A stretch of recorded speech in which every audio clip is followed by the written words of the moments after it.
Magandang umaga mga ka-weather. Weather update ngayong umaga at hapon. Ika-7 ng Hulyo, 2026.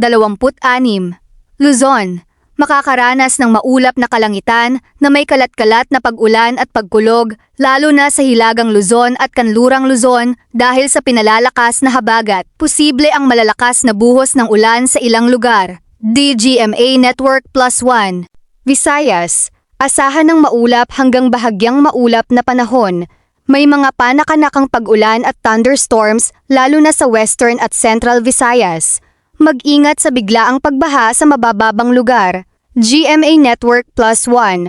Mindanao, sa malaking bahagi ng Mindanao kabilang ang Davao Region, General Santos City, Sultan Kudarat, North Cotabato, at Cotabato City, inaasahan ang bahagyang maulap hanggang maulap na kalangitan na may posibilidad ng mga lokal na thunderstorms lalo na sa hapon at gabi. Update sa Super Typhoon Bavi. Ang international name ay Bavi. Kapag tuluyang pumasok sa Philippine Area of Responsibility, tatawagin itong Inday. Hindi pa ito tuluyang nasa loob ng PAR sa pinakahuling ulat ngayong ika-7 ng Hulyo.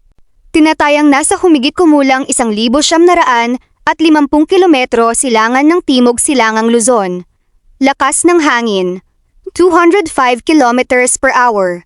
Bugso hanggang 250 kilometers per hour. Kaya nananatili itong super typhoon. Sa ngayon, mababa ang posibilidad ng direktang landfall sa Pilipinas. Ngunit magpapalakas ito ng habagat na magdadala ng malalakas na ulan at hangin sa ilang bahagi ng bansa. GMA Network +1. May kasunod ba na bagyo? Sa kasalukuyan, wala pang bagong bagyo na binabantayan bukod sa Super Typhoon Bavi.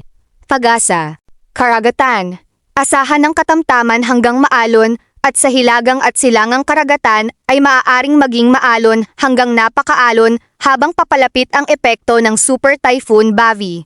Pinapayuhan ng maliliit na sasakyang pandagat na maging maingat at sumunod sa mga abiso ng PAGASA. Paalala, patuloy na mag-monitor ng mga susunod na weather bulletin dahil maaaring magbago ang galaw at lakas ng Super Typhoon Bavi. Ingat po ang lahat.